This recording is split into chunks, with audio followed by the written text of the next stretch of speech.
What's up, guys? This is B-Rob, and we're going to get into part 2 of the OBD-II device setup on my 2013 Jeep Wrangler Rubicon JK. And if you haven't seen part 1 video, go check that out, then come back here and look at part 2. And we're going to go ahead and set up the torque app to display the information from the Jeep.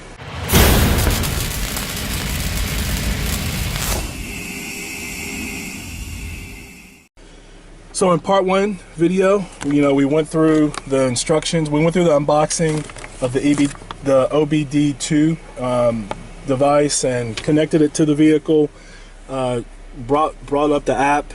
And now in part 2 of this, what we're going to do now is we're going to go ahead and use this thing. So go ahead and open the torque app again. So the way this works is pretty cool because you can decide which information you want, and it actually goes and gives you, and I already set up some dials here on the screen, and if you take a look at it, it's actually giving me some data right now. I have the vehicle on, it's running right now, so if I mash the gas, you'll see that I got the RPMs going here, which of course I do have RPM dial, but I just wanted another one to throw here. If I'm looking at my my intake and my coolant and everything, I might want to also check out my RPMs there too, just to get all the information in one spot. Now, one thing I do want to warn you is I do want to take this as my disclaimer. The way I have mine mounted, of course, if I'm driving down the road and then I look down to see what's going on, see what my air intake temperature is or something like that, it takes your eyes off the road. It can be distracting. So make sure that you use this thing the safest way. If you can mount this thing higher, if you're going to use it as you're driving, and you can mount it up here or somewhere, and then as you're driving down the road, you can just glance over. That's probably better. But for me right now, I have it down here. So while I'm driving, I may glance down to see where the dials are, things like that. But I do want you to be safe. I don't want you to get any accidents. I want you to around and check out more of my videos, and hopefully we can share this thing called life together. But anyway, getting back to this, I love this app because it allows me, you see over here, it gives me multiple pages. You can just, for days, you can scroll to just a bunch of different pages. So on page 1, I already set this up so I can give you guys something to look at, but I'm gonna go ahead and walk you through how to set one of these things up. And it's pretty cool, pretty easy. What I do is I just go ahead and just hold down on the screen there, and it'll ask you if you want to add a display. And so you just click on that, and then it gives you several different options. What type of display? Do you want a dial? Do you want a graph? Do you want a actual display of something? Do you want the fuel air status widget? Do you want an all data widget? So it gives you a bunch of different things here. What I like right now, and I haven't had this thing very long, but what I like is I like the dial.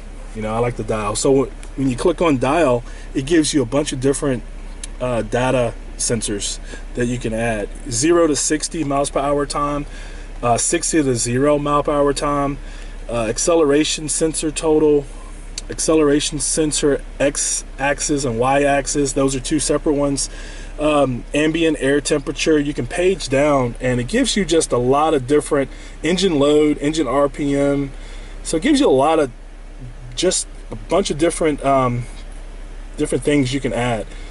So one thing to remember here is that even though this gives you a bunch of different options, the diagnostic tool your vehicle may not be able to get all this information. If I go back, I'm gonna go back here really quick. If you look at, I added this one, I thought maybe I can get some information. My fuel pressure, it shows no data, right? So effectively I can go ahead and just remove that one because it's not doing anything for me. It's just taking up space. And I'm gonna go ahead and show you how to add and remove, and that'll be one I remove when I show you. So on a blank screen here, you can just hold down on it, do add display, dial. I like the dials.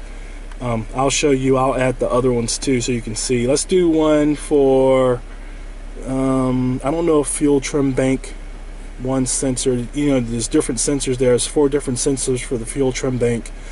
Let's do, I'm not going to do GPS, intake manifold pressure. Let's go ahead and do that one. Then you can select, do you want a small display, medium, or large? So I'm going to go large. Boom, and there's the intake for that. So as there's the dial for that. So as I sit here and give it some gas, you see the dial, see it move a little bit. But then you can take this thing, you hold down on that dial, and you can select, it gives you, do you want to add another display, do you want to move, or do you want to delete display? We're going to move it. So then I can take this thing and I can move it wherever I want it on my screen. So I'm gonna sit it there. So then you just press an empty spot on there again, and I'm gonna add another display. This time let's do something like a graph. So let's do a graph, and we're gonna do a graph of ambient air temperature. How about that? That sounds like a good one. So let's do a medium for that, because we just did a large. So then it gives me this dial, and you see it's reading, it's giving me information, and that's what this is all about, right? You want to get information on what your vehicle's doing. Kind of nosy like that. I want to see what my motor, what everything's doing here. So you push down on it. Let's go. We're gonna move that one, so you can put this thing wherever you want it. Let's go ahead and set, since it's a square, let's sit it down here.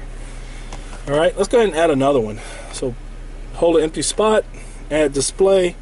Let's go with a display this time. Let's see what that does. And some of this is my first time going through some of this too with you, so we're doing this thing together. Let's do engine coolant temperature, and let's go with a small. We did a large for the dial, we did a medium for the graph. Let's do a small for this one. So this is what this display looks like. Hold down on it to move it. We're gonna move it. Let's put it right above here. Let's do that. So it gives me a read of what my temperature is. This can also be a dial like this one, and of course you can watch the dial move up and down, or you can just have a display just like that. Boom, just look over really quick. 215, that's what my temperature is. Okay, good to go. I got my information. All right, also let's go ahead and add another one here. Add display. We're gonna do let's do fuel air status widget. Let's see what that thing does. So it gives me this widget here, and we'll hold down on it, move it, and it's crazy because this thing is sideways, so I have no idea why it is like that, but I don't like it, so I'm going to hold down on it. I'm going to delete it. Boom, it's gone. I'm going to add another one. Let's see, add another display, or actually we're going to go all data widget. See what that does. Hold down on it, move it out of the way, and it's right there. Honestly, I have no idea what that's doing right now. Maybe you guys, if you can figure it out, you can add a comment, educate all of us. If I figure it out later and it's worthy of a video, I'll go ahead and make another video. But another function of this that I love is, you know, if I like, so I mean, you have multiple pages. So when I'm cruising down the road, look over, and that's too much for me because I've got to keep my eyes on the road because it's busy, then I can set this up to where you see my coolant is right here too as a dial. Boom, I can just flip the next page and boom, my coolant is right, like just like that. So I know 219.2. all right, cool. Don't have to take my eyes off the road. So you can set up multiple displays, and you know, here's another page. I can, on this page here, just hold down, add. We're gonna do a I don't know, let's do a graph. Let's do a engine load graph, large. So that's the engine load graph right there. And you can put one on each page if you want. I mean, it's totally up to you. You just cycle through. Just like that. Another good thing about this is that you can do, I'm gonna go ahead and leave that. As a matter of fact, kind of like it. You can hit the little button over here, and you can also look at your fault codes. So show logged faults, and it's thinking. It's going to tell me what the faults are. A vehicle. It says I have a P128 or 0128. So you select that code. I think it's a coolant. Yep. Thermostat below regulating temperature. So you have it there. It gives you a web option too. I'm assuming that you can go ahead and look on the web and it gives you more info on it. I don't know. I haven't done that before. I'm just going to close it right now. Hit that again. And then, as you can see, I can either go ahead and add another display if I want to monitor that, which I'm already monitoring that with what we set up, or I can go with clear logs. So I'm gonna actually, let me look at fault codes again. Yeah, so if I click on fault codes, because I thought I saw it when we just looked, I can actually go, instead of showing log, I can go actually clear that fault. So I can do that, and it gives you a little screen. You should only perform this action after the fault has been fixed when the vehicle is stationary. Are you sure? In which we're stationary. I'm in my driveway right now. Yes, we want to go ahead and clear that. So I cleared it. If I did have a light on, I'm assuming that the light would clear. That didn't throw a light for me, but I'm assuming it would clear. But I think in a nutshell, this shows you what the OBD-II device here, talking to my tablet here, Bluetooth, and the information it's given me. I think it gives you a clear picture of what I'm trying to do here. Hopefully this is something that helps you, if it's something you're trying to look at. I do want to tell you this, for this device on Amazon, I paid about $20, maybe a little bit over 20 for it. Maybe let's just say $25. I'm a Prime member, so I got it free shipping, of course, but that baby there was about $25. The app, of course, I'm running off of the Torque Lite, so it does have an ad down here. I probably will end up buying a Pro version, which will cost me about $5. So that's $30 here, and I mean, it looks pretty cool. I ain't gonna lie, I kind of like having a bunch of information here in my vehicle. And again, this is something that at some point I'm going to replace this factory unit here with a radio head unit where I can use this app, and I can have these displayed up here.